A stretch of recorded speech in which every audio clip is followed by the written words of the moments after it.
जस्तो ठाउँ गयो ठुल्ठुलो नदिने ठुल्ठी काम थालिन्छ के भन्छ हौ त्यो पहाड जस्तो उडाइदिँदैछ पहाड जस्तो उचालिरहेको यस्तो जिम गरेर अलिक यता दिनु हामी त्यत्रो जिम गर्छौँ खोइ पहाड जाँदा उचालिँदैन एक दुईजनाले त खानु हनुमानले हुन्छ पहाड उचाल्छ नि यसरी उचाल्छ यसरी फाल्छौँ हामी पहिला हनुमानको सञ्जीवनी बोक्यो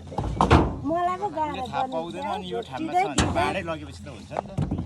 त्यो त रामलाई कसले हानेको अहिले ल्वाक्क लाग्छ नि रामायण हेर्नु भएर नि यसरी फाल्छौँ अनि रामलाई त तिर राखेको हुन्छ त रामलाई धनुष हान्नु सिकाउने मै हो के सोल्डी कस्तो थाहा नभएको एकलव्यलाई बाँड हान्नु सिकाउने मै हो। कार्टुनबाट हेरेको त अरे उयो